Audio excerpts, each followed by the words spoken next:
Salam dalam kasih Kristus bagi kita semua. Saya terus berdoa saudara-saudara sehat masing-masing dalam panggilan hidup yang Tuhan karuniakan. Hari ini kita akan merenungkan sabda Tuhan dari Yehezkiel pasal 34 ayat 11 sampai yang ke-24. Yehezkiel pasal 34 ayat 11 sampai 24. Sebelum kita merenungkan sabda Tuhan, mari kita berdoa. Bapa di surga, kami bersyukur kepadamu untuk seluruh kasih Tuhan yang senantiasa Engkau curahkan dalam dekapan kasih Roh Kudus yang senantiasa bersama-sama dengan kami menjalani seluruh panggilan hidup yang Tuhan karuniakan. Kami bersyukur boleh lagi berjumpa melalui media ini di Sara Palitana untuk merenungkan sabdamu sebagai pengajaran, penghibur, dan kekuatan bagi kami melanjutkan seluruh hidup yang Tuhan karuniakan. Karena itu kami memohon, bersabdalah ya Tuhan dalam kuat kuasa Roh Kudus, karena sesungguhnya kami semua telah bersedia mendengarkan Engkau. Ampuni dosa kami Tuhan, dengarkan doa kami. Di dalam Yesus Kristus kami berdoa kepada Bapa di surga. Amin. Yehezkiel pasal 34 ayatnya yang ke-11 sampai ayatnya yang ke-24 menjadi bacaan kita pada hari ini. Sabda Tuhan berkata, "Sebab beginilah firman Tuhan Allah, dengan sesungguhnya aku sendiri akan memperhatikan domba-dombaku dan akan mencarinya. Seperti seorang gembala mencari dombanya pada waktu domba itu tercerai dari kawanan dombanya, begitulah aku akan mencari domba-dombaku dan aku akan menyelamatkan mereka dari segala tempat kemana mereka diserahkan pada hari berkabut dan hari kegelapan. Aku akan membawa mereka keluar dari tengah bangsa-bangsa dan mengumpulkan mereka dari negeri-negeri dan membawa mereka ke tanahnya. Aku akan menggembalakan mereka di atas gunung-gunung Israel, di alur-alur sungainya, dan di semua tempat kediaman orang di tanah itu. Di padang rumput yang baik akan kugembalakan mereka, dan di atas gunung-gunung Israel yang tinggi, disitulah tempat penggembalaannya. Di sana, di tempat penggembalaan yang baik, mereka akan berbaring, dan rumput yang subur menjadi makanannya di atas gunung-gunung Israel. Aku sendiri akan menggembalakan domba-dombaku dan aku akan membiarkan mereka berbaring. Demikianlah firman Tuhan Allah. Yang hilang akan kucari, yang tersesat akan kubawa pulang, yang luka akan kubalut, yang sakit akan kukuatkan, serta yang gemuk dan yang kuat akan kulindungi. Aku akan menggembalakan mereka sebagaimana seharusnya. Dan hai kamu domba-dombaku, beginilah firman Tuhan Allah. Sungguh aku akan menjadi hakim di antara domba dengan domba, dan di antara domba jantan dan kambing jantan. Apakah belum cukup bagimu bahwa kamu menghabiskan padang rumput yang terbaik? Mesti pulakah kamu injak-injak padang rumput yang lain-lain dengan kakimu? Belum cukup bahwa kamu minum air yang jernih? Mesti pulakah yang tinggal itu kamu keruhkan dengan kakimu? Apakah domba-dombaku seharusnya memakan rumput yang sudah diinjak-injak kakimu dan meminum air yang sudah dikeruhkan kakimu? Oleh sebab itu, beginilah firman Tuhan Allah terhadap mereka. Dengan sesungguhnya, aku sendiri akan menjadi hakim di antara domba yang gemuk dengan domba yang kurus. Oleh karena semua yang lemah, kamu desak dengan lambungmu dan bahumu, serta kamu tanduk dengan tandukmu, sehingga kamu menghalau mereka keluar kandang. Maka aku akan menolong domba-dombaku, supaya mereka jangan lagi menjadi mangsa, dan aku akan menjadi hakim di antara domba dengan domba. Aku akan mengangkat satu orang gembala atas mereka yang akan menggembalakannya, yaitu Daud hambaku. Dia akan menggembalakan mereka dan menjadi gembalanya. Dan aku, Tuhan, akan menjadi Allah mereka, serta hambaku Daud menjadi raja di tengah-tengah mereka. Aku Tuhan yang mengatakannya. Amin, firman Tuhan. Saudara-saudara yang dikasihi Tuhan, tema perenungan kita pada hari ini adalah gembala yang ditetapkan Allah. Gembala yang ditetapkan Allah. Jika kita mendengar kata pastor di Indonesia, di gereja-gereja di Indonesia, maka umumnya pikiran kita akan mengarah ke rekan-rekan kita di gereja Katolik. Kata pastor itu kan bahasa Latin yang berarti gembala dalam bahasa Indonesia. Pastor, pikiran kita langsung mengarah ke rekan-rekan kita di Katolik, yang kata itu sebenarnya berarti dalam bahasa Indonesia gembala.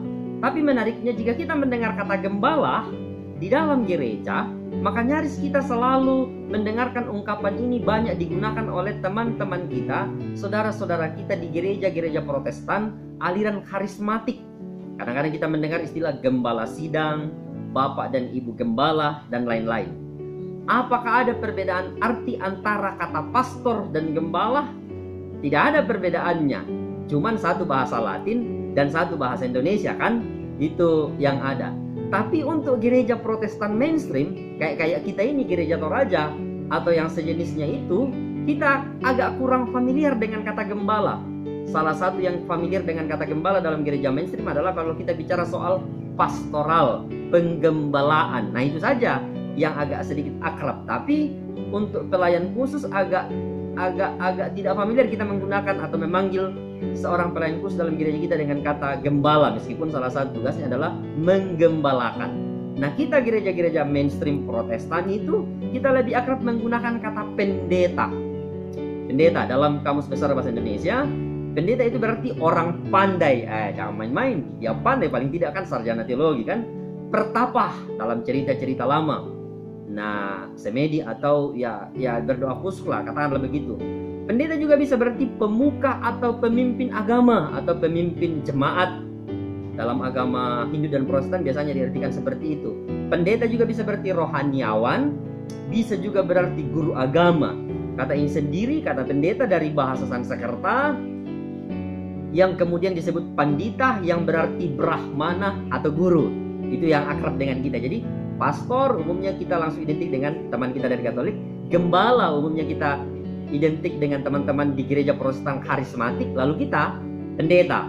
Nah, dalam Perjanjian Lama kata gembala itu menggunakan kata ra'ah 173 kali digunakan. Bahkan dalam ayat 12 dalam bacaan kita, kata ra'ah di situ yang digunakan untuk menunjuk kepada kata gembala.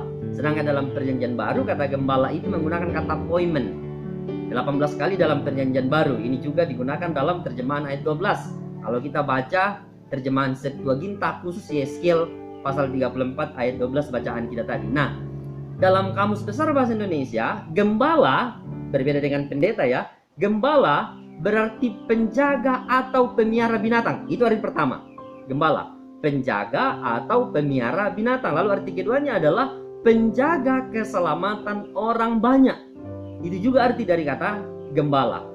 Dalam kamus yang lain, salah satunya itu Cambridge Dictionary, mengatakan begini, gembala itu berarti orang yang menggembalakan kawanan domba.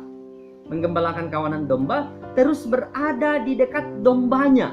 Jadi bukan sekedar menggembalakan, tapi terus ada di dekat. Ini yang penting. Terus ada di dekat dombanya. Jadi kapanpun dia selalu ada di dekat dombanya dan menjaga kawanan domba sampai kapanpun. Atau juga diartikan gembala adalah orang yang bisa dikatakan melindungi, orang yang membimbing atau menjaga orang atau sekelompok orang. Itu arti kata gembala dalam kamus yang lain. Salah satunya itu ada di Cambridge Dictionary. Nah, kata gembala ini digunakan secara kiasan dalam banyak Alkitab untuk kadang-kadang menggambarkan hubungan antara penguasa dengan rakyat mereka. Dan kadang-kadang juga digunakan dalam Alkitab sebagai hubungan antara, menggambarkan hubungan antara Allah sebagai gembala dan umat sebagai dombanya. Nah, untuk hari ini kita batasi dulu. Kita sepaham bahwa kata gembala menunjuk pada pimpinan atau pemimpin, dan kata domba merujuk pada umat yang dipimpin. Kita batasi itu, dan semoga kita paham bahwa untuk hari ini kata gembala menunjuk kepada pemimpin atau pimpinan, lalu kata domba kita merujuk pada umat atau orang yang dipimpin. Nah, tugas seorang gembala di negeri seperti Timur Tengah itu sangat berbahaya. Kalau kita mau melacak ini secara khusus misalnya, biasanya itu pada dini hari para gembala itu dia sudah menuntun kawanan domba untuk keluar dari kandang. Dini hari, sebelum ayam berkokok, dia sudah keluar untuk menuntun supaya jangan sampai keduluan orang lain atau kesiangan dan seterusnya. Karena ini domba banyak kan, dan diarahkan tentu. Dini hari sudah keluar dari kandang. Lalu para gembala ini harus berbaris di depan dombanya ke tempat di mana mereka akan digembalakan. Jadi dini hari sudah keluar, mereka harus berbaris di depannya. Yang ketiga, mereka harus mengawasi domba-dombanya sepanjang hari. Itu arti tadi, selalu berada di dekat dombanya. Lalu kemudian memastikan supaya tidak ada domba yang tersesat. Diperhatikan dini hari berbaris di depan, lalu kemudian dituntun ke arah mengawasi sepanjang hari, lalu memastikan tidak ada yang tersesat. Dan kalaupun ada yang tersesat, gembala bertanggung jawab untuk mencari dengan tekun sampai dia menemukan dan membawanya kembali. Bayangkan, Tugas seorang gembala pagi-pagi sekali, lalu kemudian berbaris di depan, mengawasi, lalu memastikan tidak ada yang tersesat. Kalaupun ada yang tersesat, dia harus cari sampai ketemu. Berat kan? Nah, simak baik-baik ya kalimat 5 tadi. Dini hari, berbaris di depan, mengawasi sepanjang hari, memastikan dan mencari. Nah, dari sudut pandang 5 tugas gembala ini, kita bisa menarik kesimpulan jika tugas gembala itu sangat berat. Tidak mudah, itu sesuatu yang sangat berat. Dari dini hari, sepanjang hari hingga jauh malam, menjaga dombanya dari serangan binatang buas. Dapat dikatakan seperti ini, hidup gembala itu seutuh-utuhnya hanya untuk domba-dombanya. Itu penting. Kita bisa bandingkan itu dengan kisah gembala-gembala pada malam kelahiran Yesus dalam Lukas pasal 2 ayatnya yang ke-8. Sampai malam mereka menjaga dombanya. Jadi hidup seutuh-utuhnya seorang gembala hanya untuk domba-dombanya. Seluruh hidupnya itu hanya untuk memperhatikan dan kepentingan domba gembalaannya. Dia menggembalakan agar domba-dombanya itu dapat hidup dengan baik. Itu gembala loh. Jadi dia tidak peduli apakah dia kurang tidur. Gembala tidak peduli itu. Gembala tidak peduli apakah dia kurang istirahat, apakah dia kurang liburan, apakah sebagai gembala kurang hiburan, apalagi mungkin dia kurang main TikTok misalnya, main WA, main Instagram, aplikasi medsos lainnya. Tidak peduli itu. Bahwa karena domba-dombaku sudah kurang porsi waktu saya untuk berselancar di media sosial dan seterusnya. Dia tidak peduli itu. Hiburannya kurang. Yang penting bahwa domba-dombanya ini baik. Kepentingan seluruh yang dia lakukan itu hanya untuk domba-dombanya. Itu kan yang harus dilakukan, nilai ideal yang dilakukan oleh seorang gembala. Tapi jika kita perhatikan ayat yang ke-11 dengan baik dalam bacaan kita tadi, mengatakan sebab beginilah firman Tuhan Allah, dengan sesungguhnya aku sendiri di sini Tuhan akan memperhatikan domba-dombaku dan akan mencarinya. Perhatikan, ada tadi kondisi ideal seorang gembala, tapi ayat 11 mengatakan Tuhan sendiri akan memperhatikan dan mencari domba-dombanya. Kan dari ayat ini kita bisa mendapatkan kenyataan yang mengerikan sebenarnya. Apa itu? Bahwa gembala yang disoroti oleh Nabi Yeskiel sebenarnya sudah mengabaikan atau tidak memperhatikan dan membiarkan atau tidak mencari domba-dombanya. Padahal 5 tadi jelas sekali tugasnya. Atau dapat dikatakan domba-domba dalam sorotan Yeskiel sebenarnya sudah tidak terurus, sudah hilang, entah tersesat kemana, kita tidak tahu lagi rimbanya. Itu yang disoroti oleh Nabi Yeskiel dalam bacaan kita tadi, saudara. Nah, kesan itu tadi bahwa domba-domba sudah hilang, tidak diperhatikan, diabaikan, dan tidak lagi hidup dengan baik, itu lebih diteguhkan lagi jika kita membaca ayatnya yang kedua sampai 3, Yeskiel 34. Hai anak manusia, bernubuatlah melawan gembala-gembala Israel. Bayangkan Yeskiel mengatakan begitu di ayat 2 sampai 3. Bernubuatlah dan katakanlah kepada mereka, kepada gembala-gembala itu, beginilah firman Tuhan Allah, celakalah gembala-gembala Israel yang menggembalakan dirinya sendiri.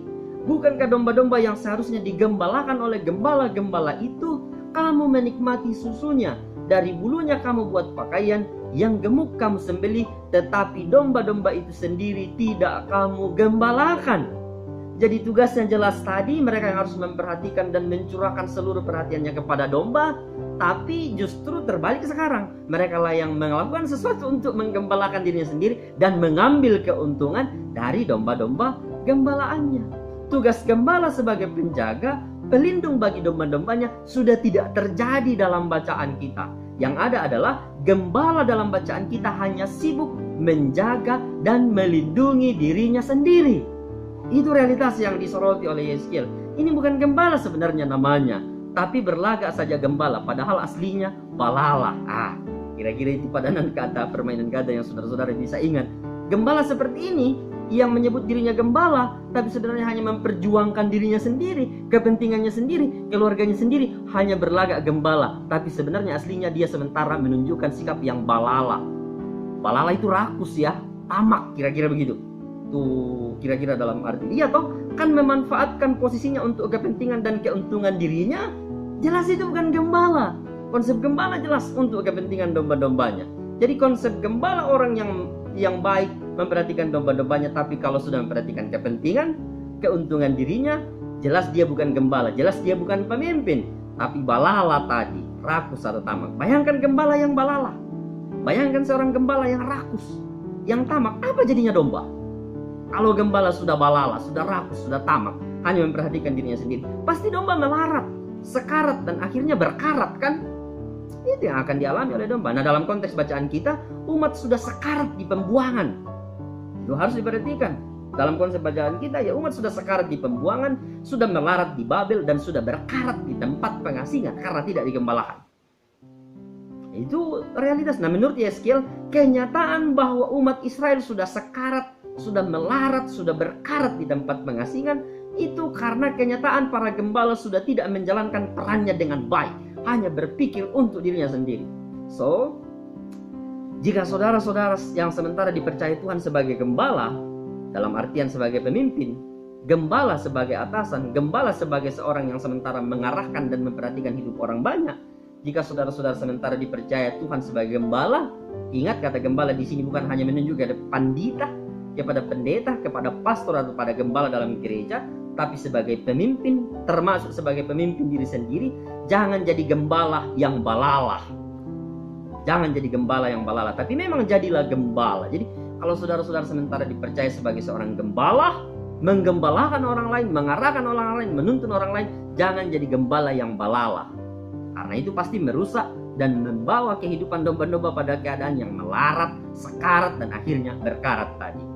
Itu pertama. Nah, realitas kedua yang harus mendapat perhatian lebih dari kita dalam bacaan ini adalah kenyataan tentang bahwa jika gembala atau pimpinan atau pemimpin gagal karena mengurus diri mereka sendiri, gagal memperhatikan domba-dombanya, ternyata ada gembala agung yang bertindak. Ini menjadi catatan yang penting.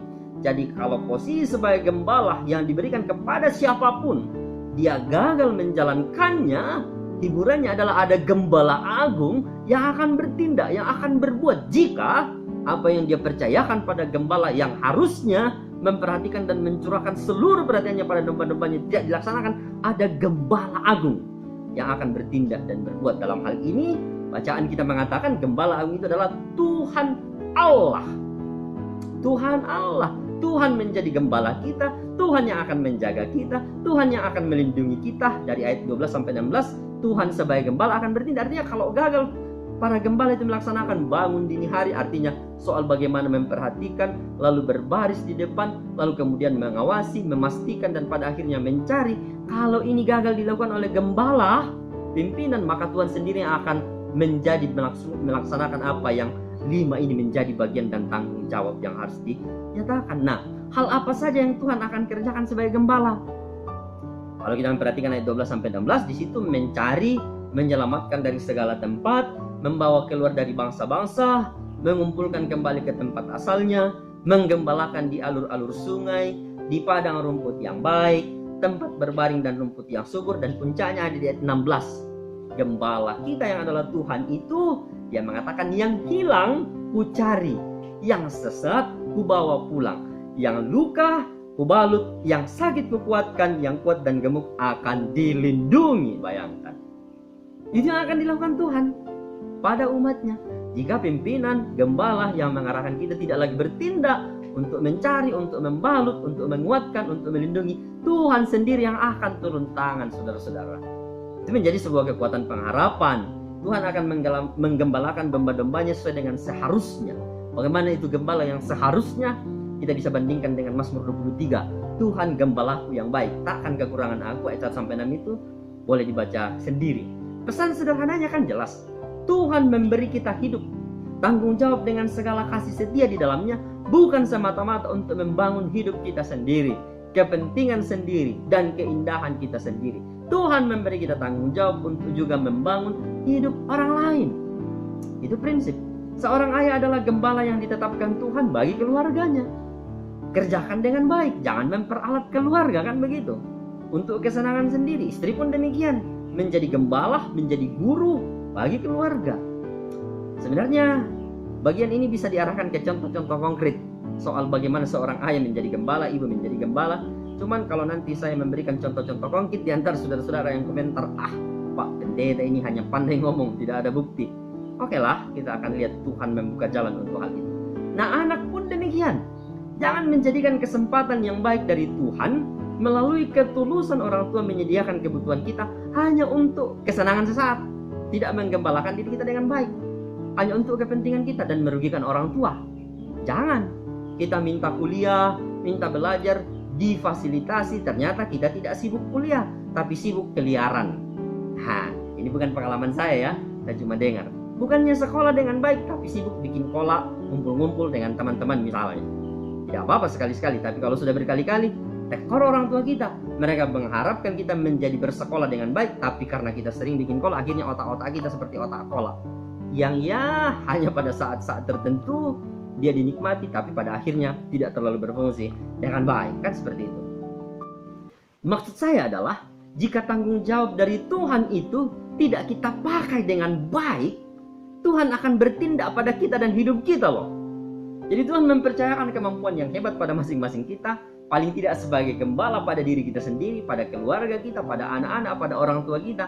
Tapi kalau itu tidak kita kembangkan, kita nyatakan dengan baik, sebagai tanggung jawab kita untuk juga mengarahkan orang lain, Tuhan sendiri akan bertindak pada hidup kita. Tapi di saat yang sama perlu kita catat, ini juga menjadi sebuah berita penghiburan bagi kita, bahwa mungkin kita sementara dipimpin orang lain, ada atasan kita, ada gembala kita, tapi justru secara terang-terangan gembala kita itu, pimpinan kita itu justru mengarahkan kita ke jurang kehancuran, ke tempat yang sekarat, ke tempat yang melarat, dan akhirnya kita berkarat. Terus berserah pada Tuhan. Itu catatan firman Tuhan hari ini. Dan kekuatan dari Tuhan hari ini. Dia sendiri akan datang mencari, menyelamatkan kita dari kesekaratan kita, dari kemelaratan kita, dan dari berkaratnya kita.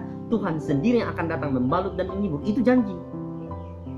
Jadi dua itu perlu kita tetapkan sebagai bagian dari panggilan iman, bahwa saya juga disuruh, diarahkan Tuhan untuk ditetapkan Tuhan menjadi gembala bagi orang lain. Paling tidak yang pertama menjadi gembala bagi diri saya, menjadi pengajar bagi orang lain, menjadi pebaris bagi orang lain, dan memperhatikan hidup orang lain. Tapi kalaupun misalnya ada yang menggembalakan saya, yang justru pada akhirnya dia mengarahkan saya ke tempat yang melarat, sekarat, dan akhirnya berkarat, firman Tuhan katakan, jangan sedih, jangan putus asa, jangan kecewa. Ada Tuhan yang akan datang sendiri membalut, melindungi, dan mengangkat kita. Itu janjinya, percaya itu, pegang itu. Apapun keadaan saudara-saudara sekarang, jangan kecewa. Teruslah berserah, ada Tuhan kita kok yang akan datang membalut dan menghibur. Dari ayat 17 sampai 19 dalam bacaan kita kan kita diajar Tuhan soal ada konsekuensi dari tanggung jawab iman untuk membangun, membalut, dan menata. Tapi jika itu kita lakukan, kita justru membangkang, membabi buta, menghancurkan orang lain misalnya, atau meratakan nasib orang lain misalnya, Tuhan akan jadi hakim kalau kita tidak melaksanakan tanggung jawab gembala kita dengan baik. Jangan berpikir, oh Tuhan tidak melihat atau tidak mendengar domba-dombanya dianiaya. Tidak. Dia ada dan akan datang sendiri menyatakan kuasanya. Nah, pada akhirnya hari ini kita belajar, Tuhan merancang ternyata hidup kita dengan baik. Sedari awal dia sudah menjadi gembala yang baik. Tak sekalipun dia merancang hidup kita ke padang rumput yang tandus. Saudara-saudara harus pegang itu. Tuhan sebagai gembala kita, gembalaku yang baik, tidak pernah merancang hidup saya dan merancang hidup saudara-saudara ke tempat padang gurun yang tandus. Tidak pernah. Saudara-saudara adalah milik Tuhan, saudara-saudara adalah umat kesayangan Tuhan, milik Allah. Karena itu ketika sudah ada di tangannya, dia tidak akan pernah merancang hidup saudara-saudara ke padang gurun yang tandus. Tidak ada cerita itu. Jaminannya adalah Kristus sendiri. Tidak pernah dia merencanakan hidup kita ke padang yang kering atau gersang. Tidak pernah. Tak pernah dia merancang membawa hidup kita kepada kekeringan tanpa air. Tapi ketika kita menjadikan Tuhan sebagai gembala, atau dia yang ditetapkan menjadi gembala kita, selalu diarahkan hidup kita pada mata air. Itu kesaksian firman Tuhan. Dan bukan sekedar mata air biasa, tapi mata air yang segar. Lebih segar dari aqua, le mineral, dan lain-lain. Kan bukti apa segarnya? Yesus katakan, siapa yang minum air yang kuberikan tidak akan haus lagi, ya kan? Artinya segarnya hebat sekali kan, seperti itu. Dan sebagai gembala kita, matanya tidak akan pernah terlelap di segala waktu, entah siang atau malam.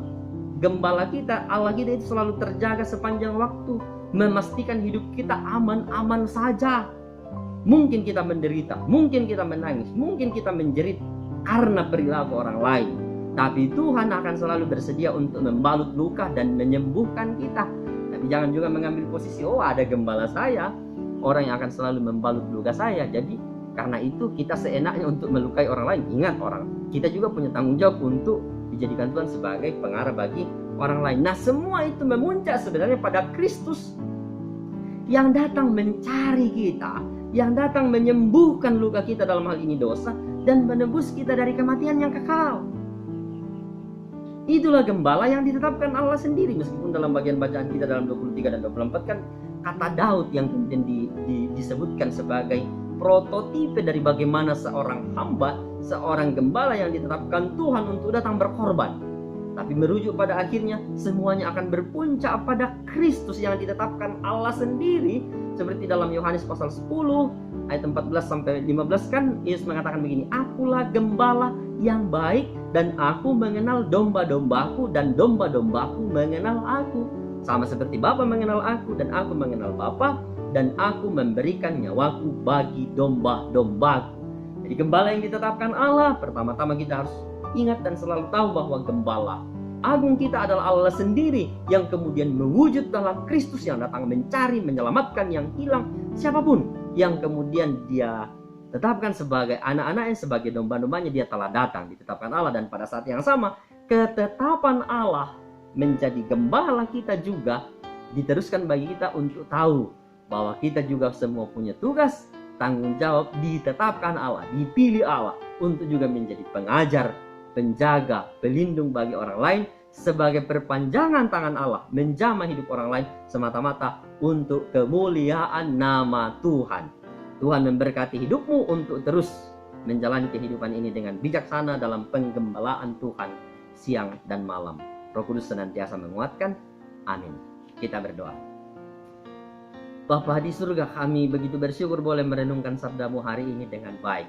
Bahwa Engkau telah menetapkan Kristus sebagai gembala yang agung bagi kami, yang akan senantiasa mengarahkan hidup kami ke padang rumput, dan kami tidak akan pernah merasa kecewa, merasa sakit, merasa sedih, bahwa ketika kami mengalami hidup yang mungkin tidak seperti yang kami pikirkan, kami tidak akan pernah berhenti berharap pada Tuhan, karena Engkau tidak pernah merancang hidup kami pada ketandusan, tapi pada kehidupan yang kekal yang telah Engkau karuniakan, perkenankan, dan perkenalkan di dalam Kristus. Karena itu biarkan hidup kami juga senantiasa menjadi cara Tuhan untuk mengajar, menuntun, menggembalakan orang lain, dimulai dari diri kami, keluarga kami, masyarakat, dan jemaat. Tuhan senantiasa dimuliakan. Berkati semua anak-anak Tuhan yang boleh menjadi pendengar hari ini, perenung firman Tuhan melalui media ini. Berkatilah hidup mereka, jamah hidup mereka. Jika ada yang sakit, hamba percaya dalam Roh Kudus Engkau akan menyembuhkan mereka. Jika ada yang bergumul, hamba percaya Tuhan akan mengaruniakan hikmat sehingga boleh menjalani pergumulannya dengan bijaksana. Hamba berdoa bagi pemerintah, kiranya Tuhan terus berkarya. Hamba berdoa untuk seluruh harapan-harapan kami semua, Tuhan berkenan menolong keluarga-keluarga kami. Tuhan juga senantiasa memberkati kami. Berkatilah gembala-gembala dalam artian organisasi, pimpinan jemaat, semoga mereka semua yang telah dipilih dan ditetapkan oleh Allah sendiri juga menjalankan seluruh tugas penggembalaan itu hanya untuk menjaga domba-domba dan memuliakan Tuhan. Dengarkan doa kami Tuhan, jawablah. Di dalam Yesus Kristus kami berdoa kepada Bapa di surga. Amin. Hai guys, terima kasih sudah nonton video kali ini. Dan jangan lupa subscribe channel kali ini. Dan jangan lupa nyalakan tanda loncengnya agar kalian mendapat notifikasi dari video selanjutnya. Oh iya, jangan lupa like video kali ini dan share sebanyak-banyaknya ke teman-teman kalian semua. See you next time guys, dadah.